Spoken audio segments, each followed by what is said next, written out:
Bethany Manktelow here. Welcome to our Millwall Fans Show with some new voices, but the same focus. Just everything Millwall. Enjoy! Welcome to the 2025-26 season of our Millwall No One Likes Us Talking, our Millwall Fan Show. I'm your host, Bethany Manktelow, and I'm excited to be here with the fantastic No One Likes Us Talking team of Steve Warren, Jeff Burnige and Phil Coleman.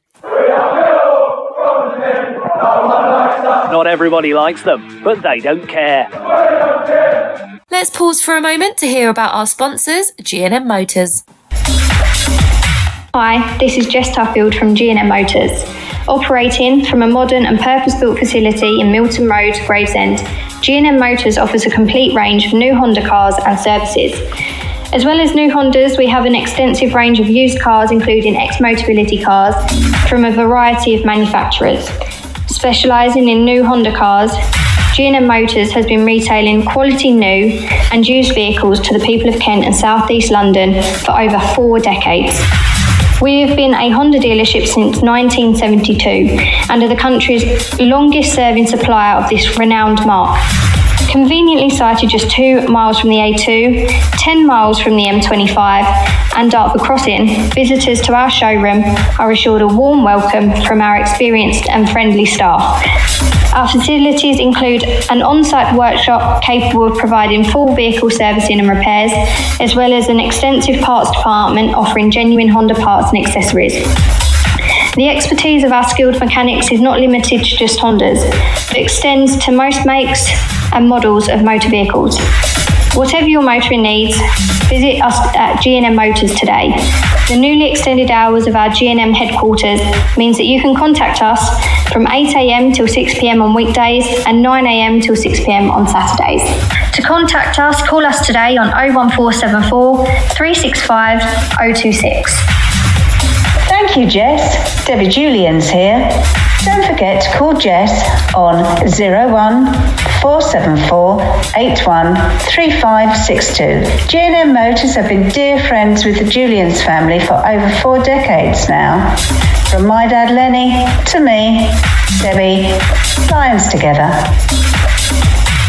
I'm your host, Bethany Manktelow, and with me I have the No One Likes Us Talking team of Steve Warren, Phil Coleman and Jeff Burnige. Many thanks to our sponsor, G&M Motors. Why not check the Hondas out and see what else they have on site at Gravesend? Our first guest is a former Lion who played as a midfielder or forward. He was a co-founder and now serves as the managing director of New Era Global Sports Management. He started at Crystal Palace and we won't hold that against him. He joined the Lions on a free transfer in September 1992, scoring 20 goals in 76 appearances. He was key during our fight for promotion under Mick McCarthy. In 1994, he transferred to Watford for £450,000 and finished his professional career in 2000 at Colchester United, playing in non-league until 2006. We welcome once again, Jamie Moralee. Hi guys, hi Phil, Jeff. Hi Jamie, Phil Coleman here. Hi Steve. Hi Jamie. Hi guys, and Bethany, hello too. Hi Jamie. I must be lucky to have you back as a guest since we last spoke in 2022. Beyond that, we know that you are to be inducted into the Forever Lions Club where we play Stoke this month. How did you feel about that when you heard the news? I've got to say I was absolutely thrilled to be recognised, and it gives me great satisfaction. I have the fondest memories playing at not just the new Den but the old Den, and therefore I feel simply honoured and privileged to become an inductee. Fantastic. It's Jeff here. Jeff. Yep, that's good news as well. I know that one of the other inductees is Katie Chapman, who I think got about 100 caps for England, which is good. It'll be good to see her get inducted as well. Now, Jamie, it was great to see you recently when we were both watching one of our academy sides. It was the under-21s, wasn't it? And I've seen you a couple of times. Your work these days sees you supporting players holistically. For nearly 18 years now, New Era Global has continued to thrive. Tell me and our listeners exactly what's involved. When I retired, obviously it was a new era for me, so I wanted to basically create an agency or representation where I could give my opinions on becoming a footballer, and basically the do's and the don'ts and the wrongs and the rights, and when to turn a left and not a right, and the pitfalls that come over a 16, 17-year-old period through my own experience. So I set up New Era Global Sports. It was a 360-degree approach to all aspects of football, and just to support the clients and their families through the period of them from beginning to the end. And like I say, I've had some great players over the years that have now even transitioned into life after football. So it's something that I'm very, very proud of, and something that I enjoy doing. And for me, it's the second best to represent somebody that plays opposed to doing it yourself. So to be still in football 15, 20 years on, I get up every day infused, and things are going from strength to strength.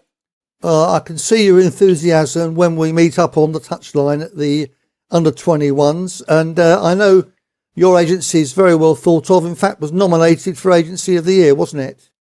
I don't know when that's going to be voted on.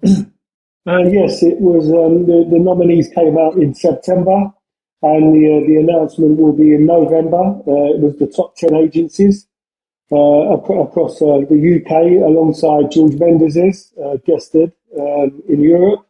So just to be on that list of nominees is a huge boost for us at New Era, starting from such humbling beginnings. And we're still the only agency of the 10 that started with the same founder and CEO as myself, and we haven't taken any outside investment in. So to be competing with the biggest agencies in England, and to be nominated and recognised again gives me great pleasure, and something that I'm very proud of. So it's been a very good month for me, because not just my company, but then also with the news of the Forever Lions Club. It's been a great couple of weeks for me, for sure. I wonder if you can disclose for us all if you have or have had any Millwall players on your books as an agency. Also, with the women's game growing, have you considered taking on any players from the top levels of women's football?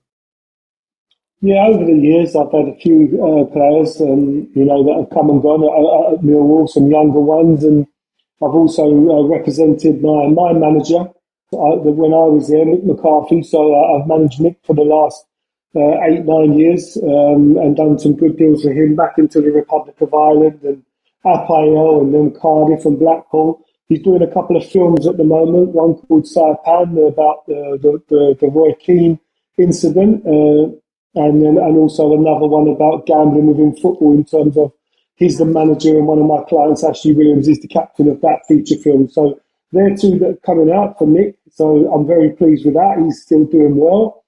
And just regarding coming back to Millwall, I mean, for a period of time, it was difficult to come and watch the 18s and the 21s, because I thought it was very difficult for that transition of players then getting into the first team. It wasn't really in the sort of early 90s when we had such a great crop and a team that won the FA Youth team. And then for sort of 10 years, it kind of stifled itself a little bit.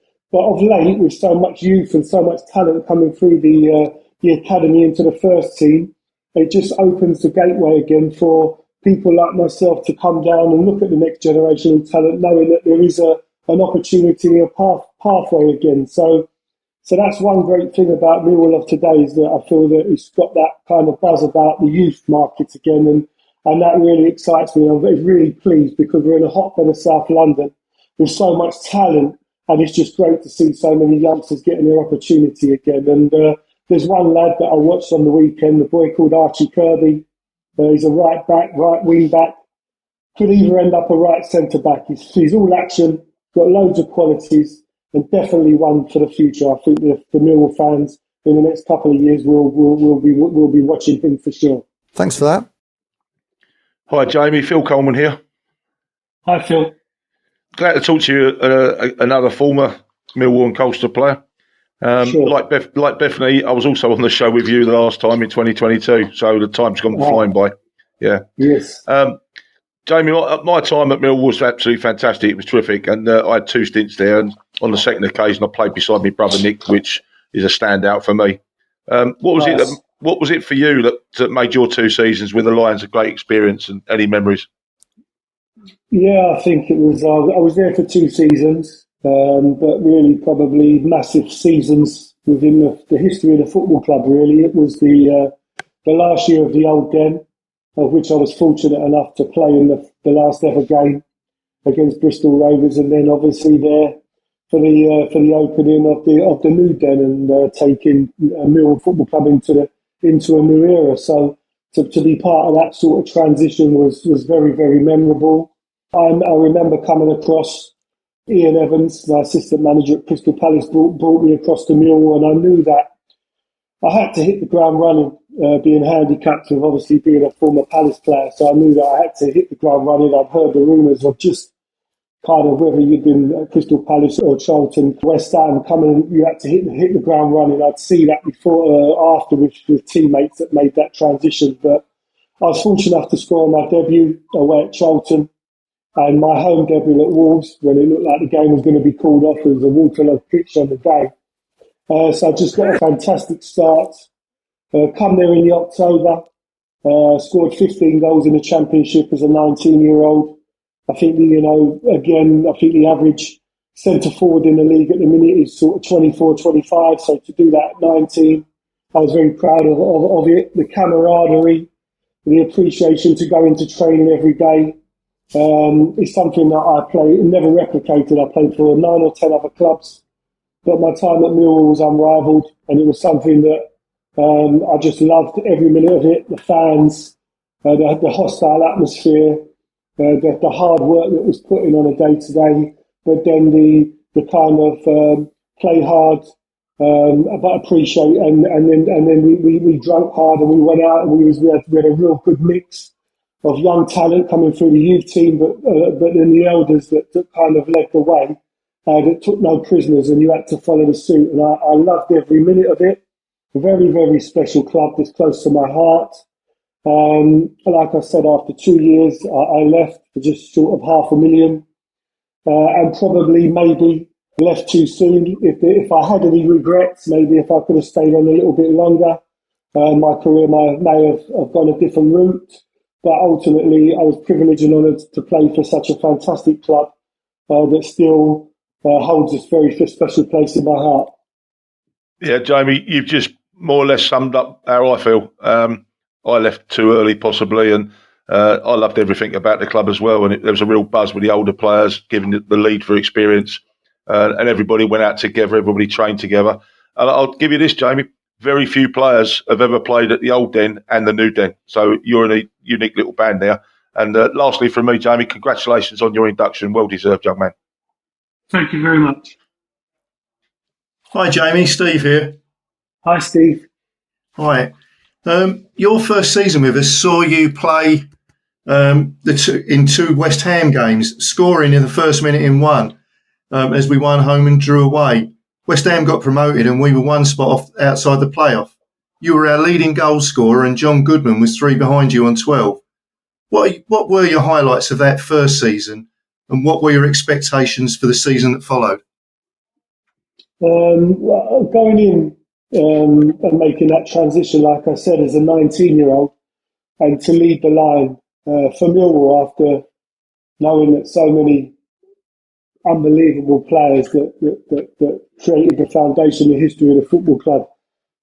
People like Teddy and people like that, and Les Briley that played, and Harry Kitchener, and so many idols, Terry Hurlock, who become a teammate. I went in there with my eyes open, but knew that it was going to be difficult, and I had to hit the ground running.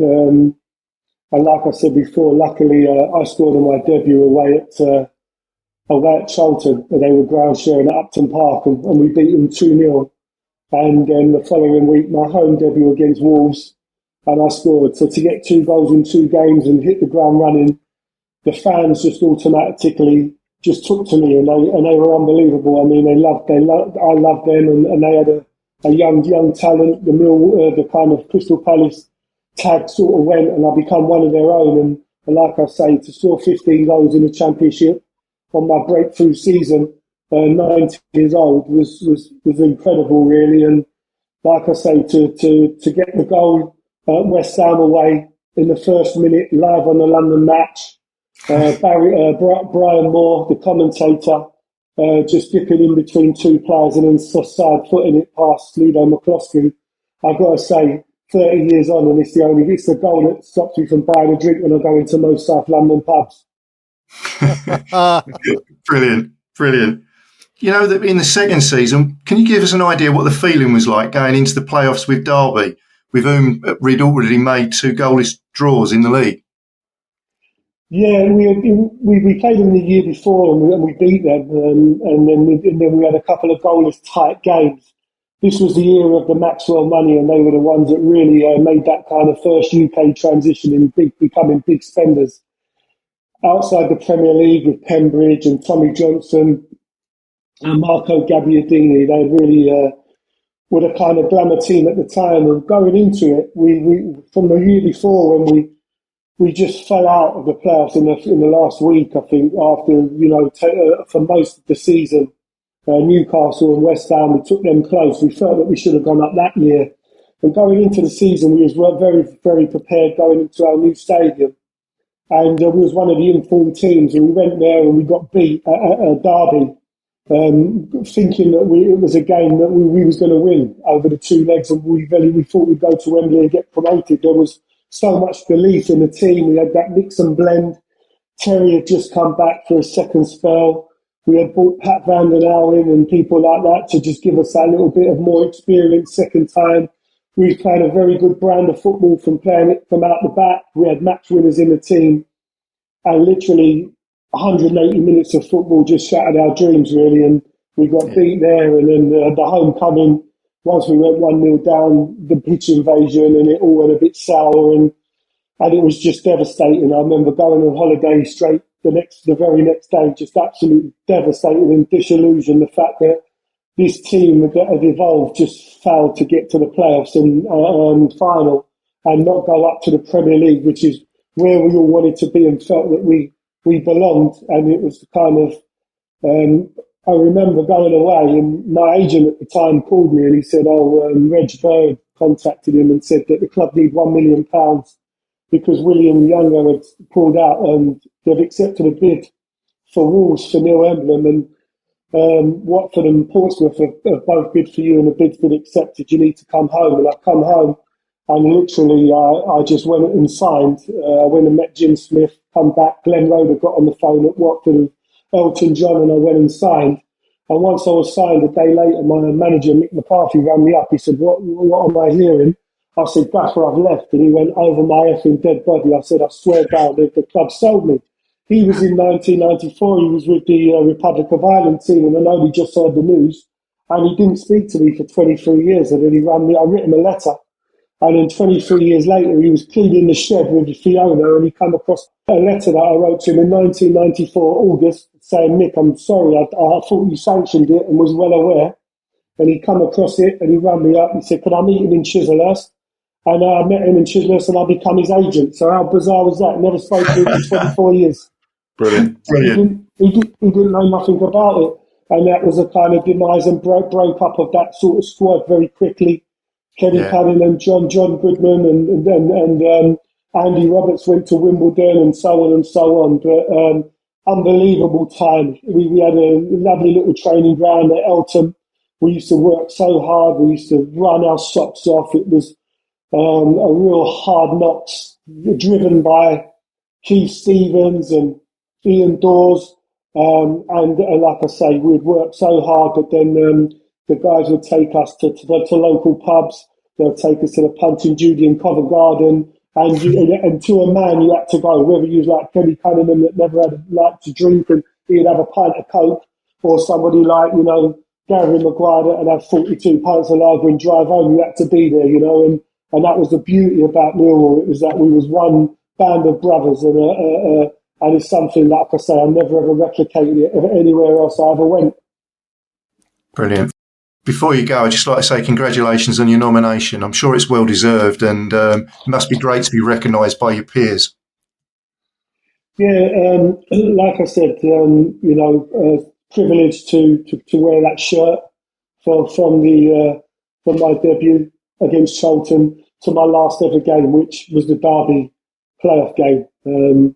To play at both the old and the new den, to score in the old den and the new den, there's not many that I would have done that. So I'm very proud of that. But to get the recognition 30 years on and become an inductee, something that I will take to my grave and something that no one else will ever be able to take away from me.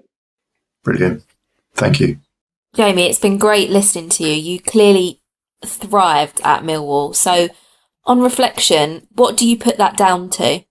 Just a desire and an application to be the best that you could be every day, because it was something that was, like I said, driven by the manager, Mick McCarthy at the time, and the captain, Keith Stevens. You didn't want to let your teammates down. So running and giving 100% was the Millwall way. It was a given. It was something that was the minimum, was to give 100% and to run around for the badge and for the fans. And if you had a little bit of quality thereafter, then that was an added bonus. So it was something that I always took to the pitch, was to work hard, give it all. And if you had a bit of quality and that shone through and that enabled you to get a goal or an assist or get a win, then that was something that you took out with you on a Saturday night, having a pint down the Old Kent Road. But you knew that when you come back in the Monday morning, that it all started again. And we just tried so hard to get us, that team, to the Premier League. That was the sole purpose for the 2 years that I was there. And to just fall short is something that still to this day earns and bugs me a little bit, because I still see Millwall, in the Championship. And I'm so desperate for them to get out of it and one day, get to the Premier League. And knowing that, although it was 30 years ago, but it doesn't seem that long, that we were so close on 2 occasions, that the club just gives everybody that goes there a fantastic platform. And like I say, I played not just for myself, but the people that give me the platform of the players before me, and hopefully the players that are playing today give recognition to the players that give me all so much prior to them, because it's a club that will continue to evolve. And like I say, every time you put that badge on, you should give nothing less than your maximum. Amazing. So thank you so much for joining us, Jamie. We wish you all the best. Enjoy your induction. And last but not least, warm wishes to your family as well. So thank you for coming on, and bye for now. Thank you, everybody. It's been a privilege. Bye, Jamie, from Phil. All the best. And from Jeff, Jamie. See you again soon. Mr. Chairman to me, I know you as a director, Jeff, but you went on to also accomplish your own personal highs at Millwall. So listen, you should never be forgotten. You've been a massive part of the history of Millwall. Did you get the cheque in the post then?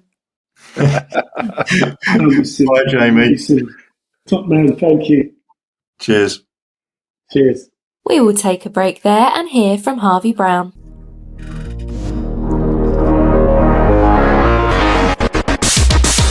Hi, Harvey Brown here. I am proud of the Lions Food Hub, which is jointly owned by Kelly and Ellen Webster, and they have been supporting families within our community on Millwall match days. If you would like to donate to them, they have a match day donation hub by the SE16 bar at Coldblow Lane, end of the ground, where they accept any food or money and toiletry donations. If you can help, any donations will be received with thanks.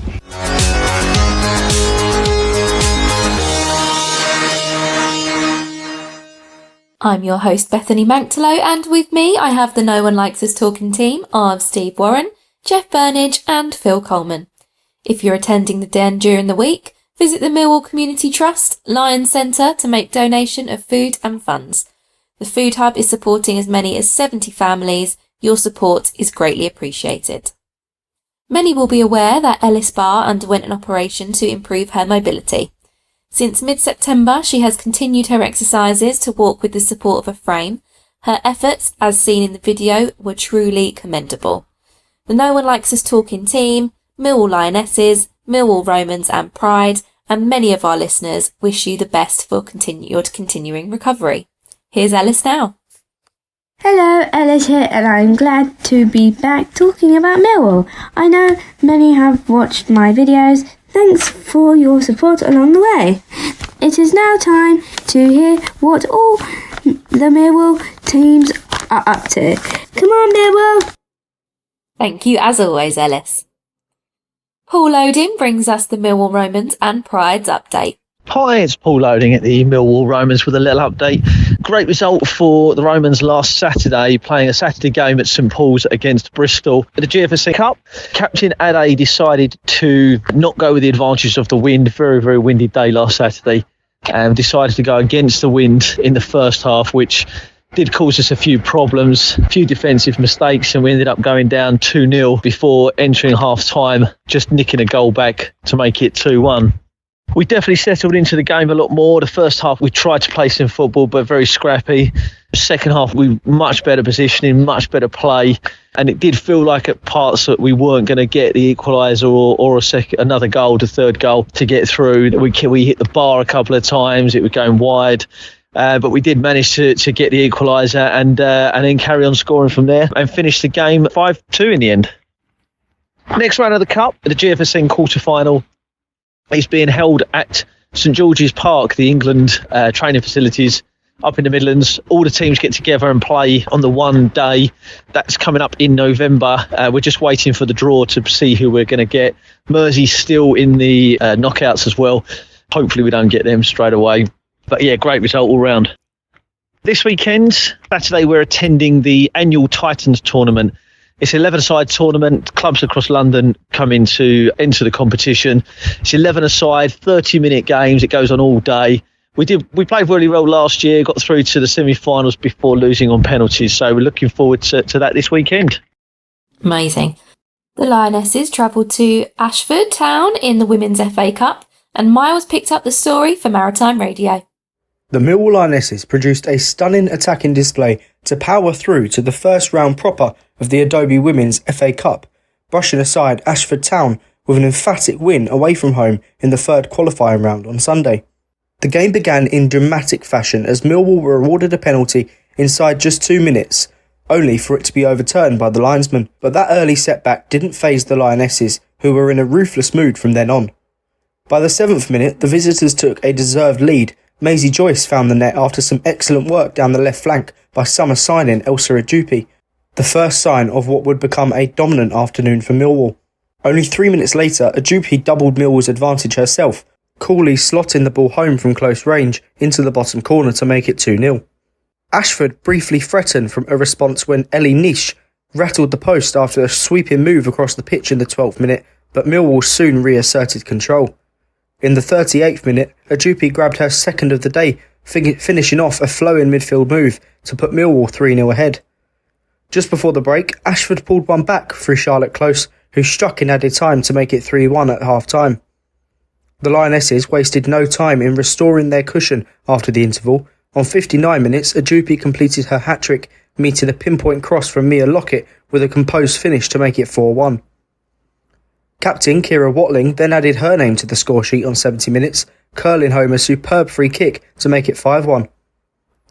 With the game well in hand, Ajupi wasn't done yet. She grabbed her fourth goal in the 86th minute, pouncing to tap home after Portia Milan Langley Wright's shot was parried. And in stoppage time, Millwall capped off a perfect afternoon when Elise Jennings' cross was deflected in by an Ashford defender, rounding off the scoring at 7-1.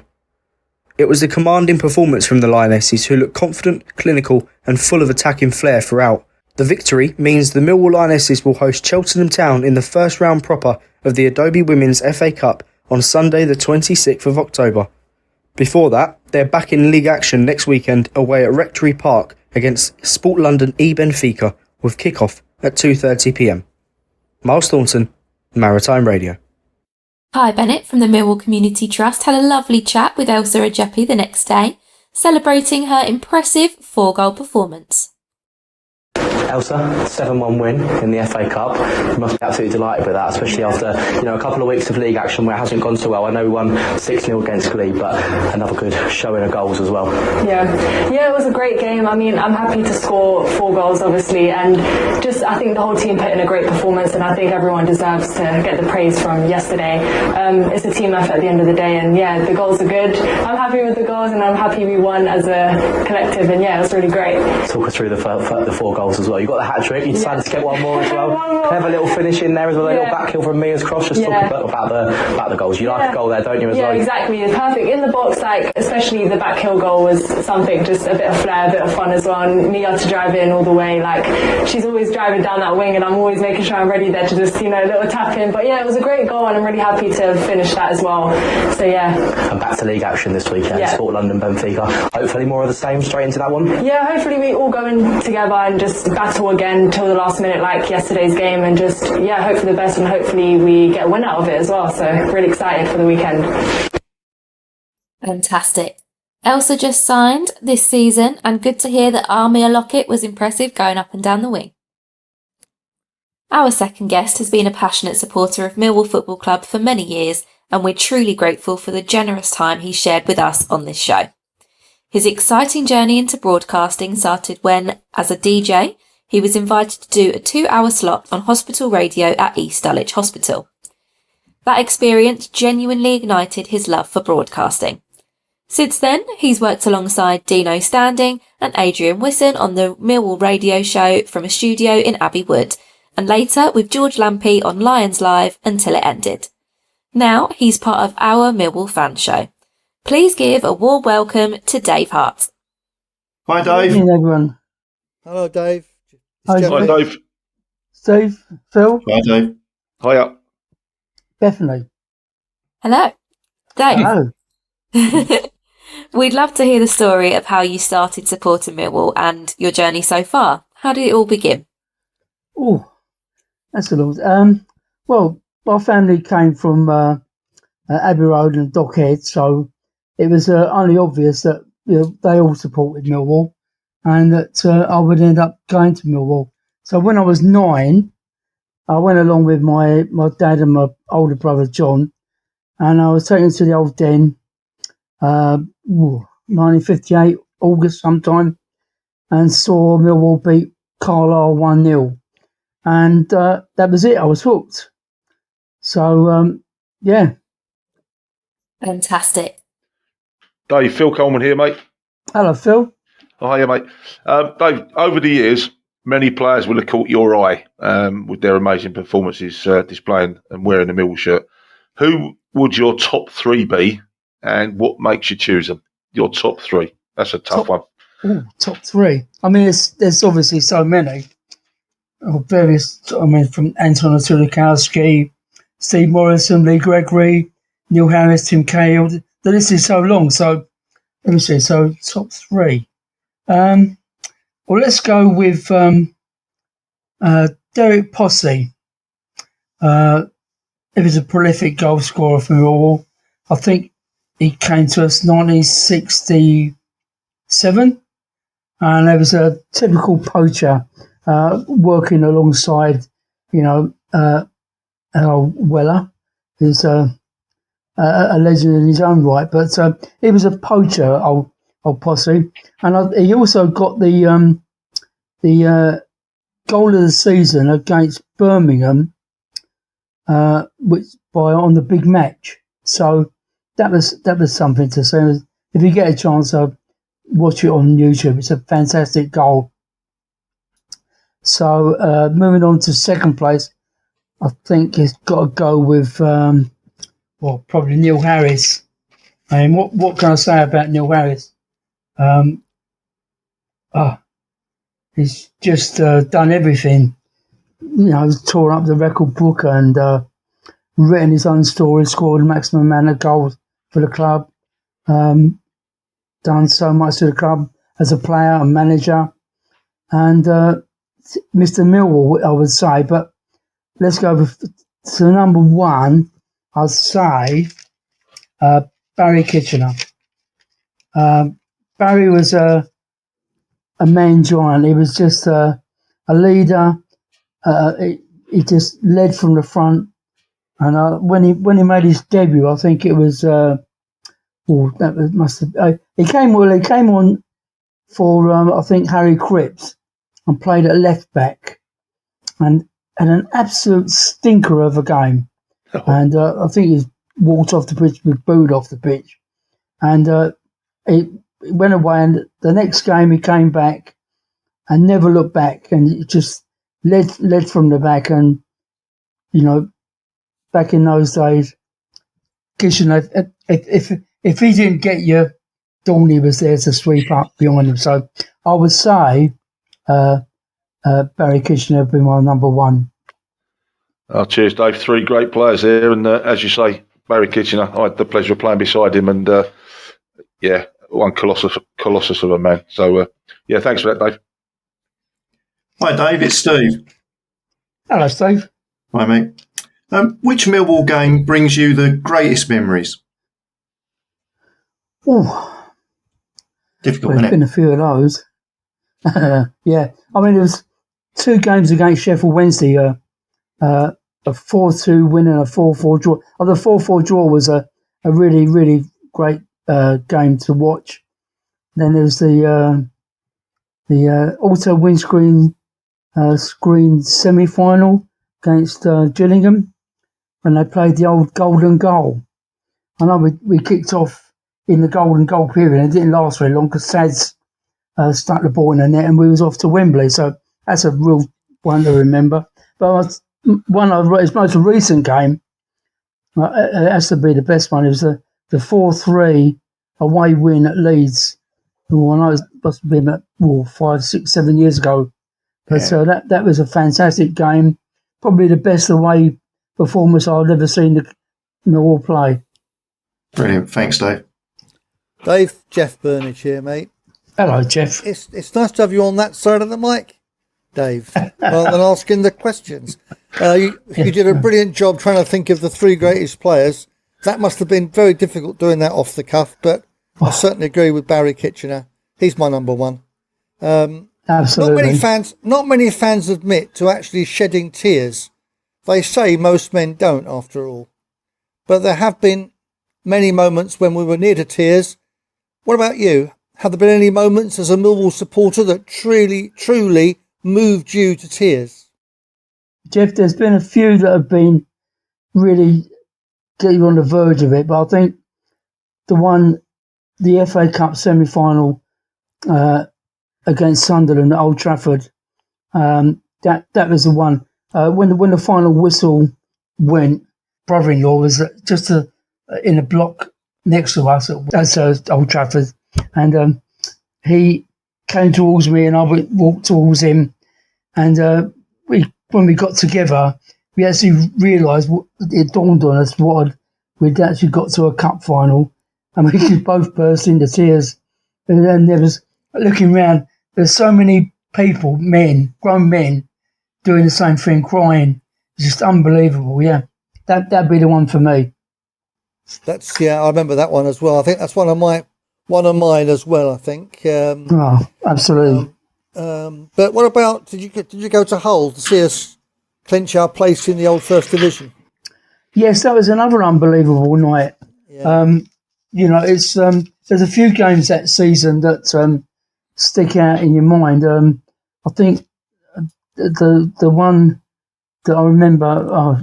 There's a few, but the Hull one, yeah, that was the one because everybody just went absolutely mad to try and grasp that we'd actually got to the top flight in the league. It was an unbelievable night and a great journey home.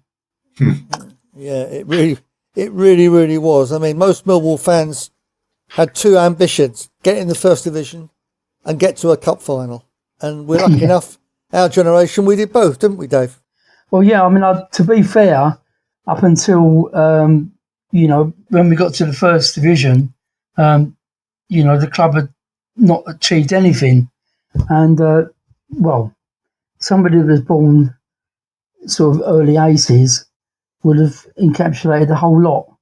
But so when I first started going, 1958, there were all those years, nearly 30 years that you had to wait before we did anything. So that was something to take in. Dave, it's wonderful that your family shares your love of the Lions. Do any of them get involved in supporting as vigorously as you or attend as many games? Yeah, they do. My daughter, she Well, let me tell her age, but I used to take her down to Millwall, and I can remember she was sitting at home and she said to me, what's it like to watch a game with floodlights?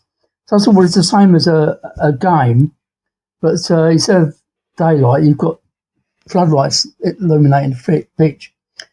So I said, I'll take you to the next game. She said, oh, that's good. We've got a game next week. And I completely forgot we was actually at home to Manchester United. So I've been really sidetracked on that. But yeah, so that was her first game. And my son Matthew, he was taken from a very young age. He used to go to the Saturday club where we dropped him off at the Den sort of around about midday and picked him up after the game. And he was looked after by where Sean Daly now works. They had him there. They took him into the ground.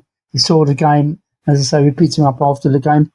And before that, he used to go to the creche at the old Den when that was running. So there's quite a few things with him.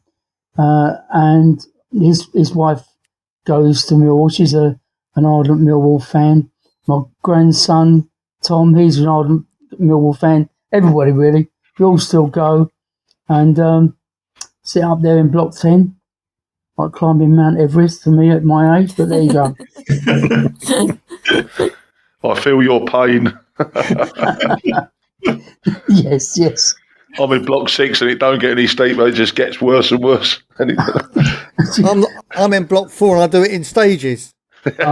Yeah, that's right, Jeff. When I go in sort of nearly an hour before kick-off, and I go up I go in to the far end and the corner, go up a few rows and walk across, then go up another few rows and walk across, because I sit in row Q, so it's right near the back. But but it's one of those ones that's not good. I mean, luckily it's not so steep as some grounds I've been to, but yeah, it's one I've got to think about. That's why I sit in row C in Block 30, mate. I might have to copy you because I'm up at Block X 6 and I'm up in row X. It's right at the back, so I might have to think about what I'm doing here. I've tried to get a season ticket nearer the front, but I go with my two daughters. We couldn't get three together, so I still go to row R. That beats you, Dave, if you're Q. Row R, and I tell you what. I think going down the steps is worse than going up. Oh yeah, I think it needs some rails there for us old ones. I think they do. I think they definitely do. Or a stanner stair. Yeah, definitely the stanner stair lift. Yeah, that do. It's a good atmosphere up there, though, in the Barry Kitchener upper. Very good atmosphere. I like it. Yeah. I think it's the elevation, the air's cleaner. Well, Dave, where we sit, we had the most perfect view of Femi Aziz's goal against West Brom. We were absolutely in line with that trajectory, and you knew when he hit it, it was going in. It was brilliant, and we're on our feet by the time it hit the net. Fantastic. I know those goals are just ones you got to relish it. But we had two on Saturday. Yeah, Sturgis' goal was brilliant as well. Absolutely. We had Sturgis on our table for the dinner last year, and he's a great lad, and I'm so pleased that he actually signed for us. Yeah, me too. I think he's going to be a great player. Thanks for that, Dave. Your commitment to our show and for producing the Prediction League results each week. We look forward to your return to the panel and to hearing your thoughts on the game. All the best to you and your loved ones. Thanks again, Dave, and bye for now. Thanks, Bethany. Good night, everyone. Good night, Dave. Good night, Dave. All the best. Cheers. So we touched on it for a moment when Dave was with us, but what did you all think of the 3-0 win over West Brom? Priceless. Absolutely priceless. Two really great goals, and They played. They looked like they wanted it, and I think it was a game we needed. And it was just a shame we didn't have a game to follow it up, because I think that would have helped. But yeah, brilliant game. I'm going to liken it to chalk and cheese. Crystal Palace, and then Coventry, and you go up, you go down, and then we go up again. And I actually thought we bossed West Brom. And for them to be sitting one place above us, I thought we made it look ridiculously. How can we be so good? And against Coventry, I thought Coventry, we played some good football, but just never scored and conceded the goals. But I thought West Brom, it was a great all-round performance, every player. And there was a few sparks of magic. As I said earlier, the Aziz goal and Sturgis goal, he's run from miles to get onto the end of that and absolutely spanked it home. So that now needs replicating. The word in football is consistently good. The team should pick itself. Great to have Aziz back. He provides that threat. So a really good all-round performance that just needs replicating and more consistent every single week. Yeah, I really enjoyed the game. Pleasantly surprised. Was worried about what would happen after the Coventry game. Didn't know what the team selection would be. I didn't guess 7 changes, but we've all got to remember that we've been going through an injury crisis, which the managers made very little of. And even in the West Brom game, we had players playing there from the start who the manager knew from the beginning were not going to last 90 minutes. So perhaps it is a good idea that we wait 2 weeks for another game, because the likes of Billy and Femi Aziz will be up to speed, won't they, with 2 weeks training. And it was a brilliant performance, and we were rewarded with some great goals. I mean, Jake Cooper's goal was very good as well, because he was closely marked by 2 defenders, and he got a lovely touch with his right foot, which people don't associate him with. So I enjoyed all those goals, and there could have been 1 or 2 more, couldn't there? Yeah. My only gripe of the game was that referee just couldn't spot somebody's shirt being pulled if it was just standing in front of him, because most of the time it was. And I just thought Coburn got the raw end of that stick. Yeah, I think that he's had a hard job over those last 2 games when I think he started who started the Coventry game? I think he did. It might have been Mihailo, but the last twice that Josh has played up the front on his own, he has taken some fearful stick off the centre halves. And now, all credit to him. I thought his job for the team, he carried out magnificently. In that formation, Jeff, that is his job. He's got to occupy those 2 centre-backs, and then he lets the wide guys, Aziz, Imaku, whoever it might be, they get more space in behind. And all the time I agree with you, Steve, as well. The referee has no idea about the traditional 5 versus 9 battle. And the 5 was pulling him, tugging him, pulling him backwards, taking him off balance. The linesman was seeing it and did absolutely nothing. Strikers need more protection. Simple as that. And referees, they don't understand that role, that battle. But he is occupying those centre-backs, and he's given as good as he gets. He's getting very little protection, as I said, from the referees, but it does allow others to play around him, and I think that will be a big bonus. On set pieces, free kicks and corners, we've got that double, haven't we? We've got Josh and we've got Jake Cooper, and he almost set up Jake for another one, didn't he? On Saturday, so it helps if you've got 2 really big targets on those corners, but. Yeah, and we haven't mentioned Smallbone. That was the first 90 minutes he's played in ages. Did he play the whole 90? He got somewhere near the 90, didn't he? Yeah, I think he came off just at the end. He missed almost the whole of last season when Southampton were in the Premier, but he was a key man when they got promoted the year before last out of this division. Smallbone, he did so much off the ball on Saturday. He ran miles. He was a threat from midfield, and he was a defensive midfield. Gone unnoticed, but he is going to be one hell of a player for us. He really will be. Yeah, definitely. So let's take our last break there and hear about the Millwall Community Trust. The Millwall Community Trust runs over 100 football multi-sports courses, run during every school holiday and vary from a week to 3 days and even 1 day. The day runs from 10 a.m. to 3 p.m. and is open to boys and girls for all abilities aged 5 to 13. Check out the Millwall Community Trust website. I'm your host Bethany Manktelow, and with me I have the No One Likes Us Talking team of Steve Warren, Jeff Burnige and Phil Coleman. If you can utilise the Lions Centre, you will help our Millwall Community Trust deliver its programmes across all age groups of our community.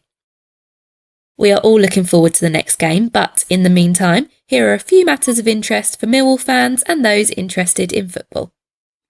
Well, I'm excited to share the next 3 inductees to the Forever Lions Club. We've already mentioned Jamie Moralee is going to be one of them. I mentioned earlier that Katie Chapman, one of the most distinguished former Millwall Lionesses, is another one. And the third one is the much-loved Kevin Bremner.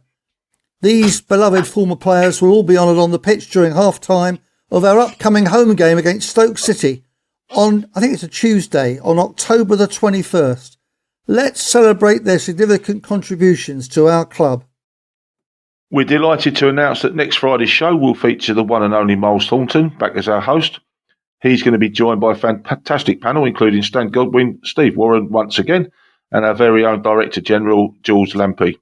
We'll also have a couple of special guests, return of Ted's Prediction League, and a sneak peek at the upcoming match at QPR. We can't wait to share all that with you.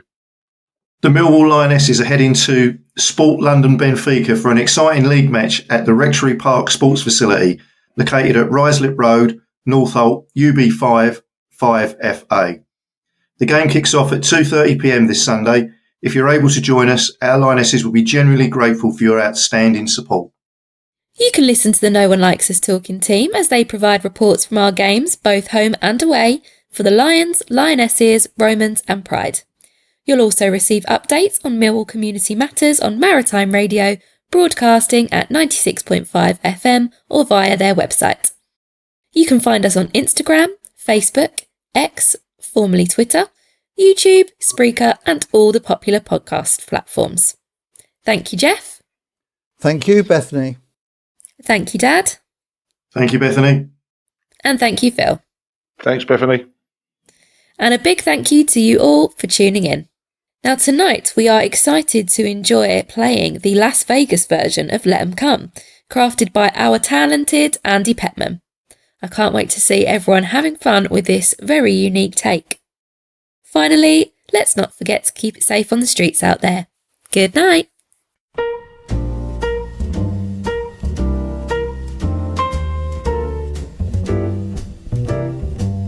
Let 'em come, let 'em come, let 'em come, let 'em all come down to the den. Let 'em come, let 'em come, let 'em come, we'll only have to beat 'em again.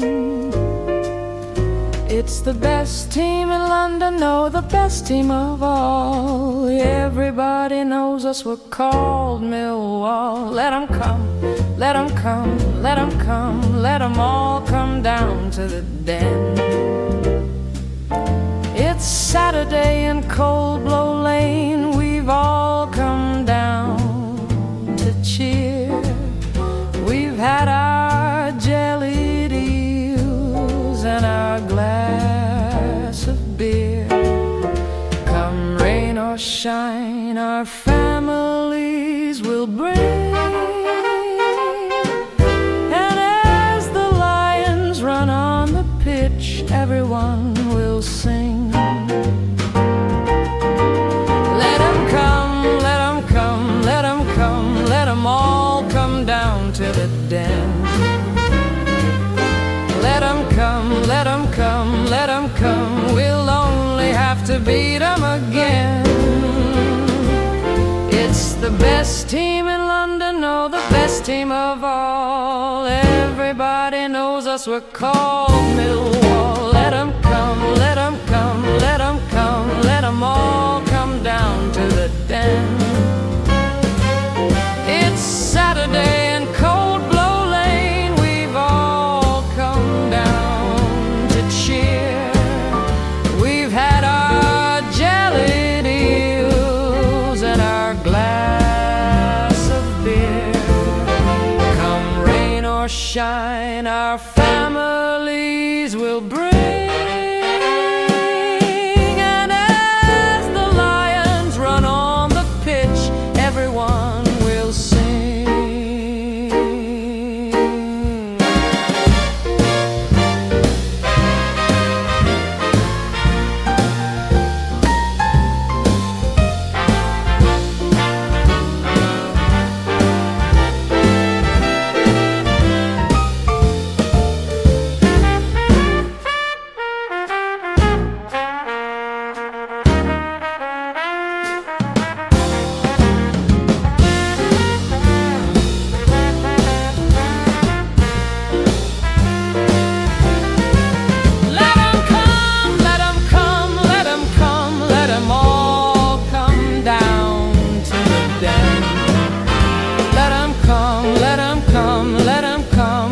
best team in London, oh, the best team of all. Everybody knows us, we're called Millwall. Let 'em come, let 'em come, let 'em come, let 'em all come down to the den. Let 'em all come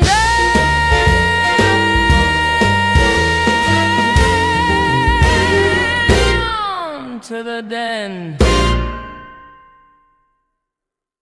Our Millwall Fan Show is sponsored by G&M Motors of Gravesend, Honda dealers and much more. Thank you.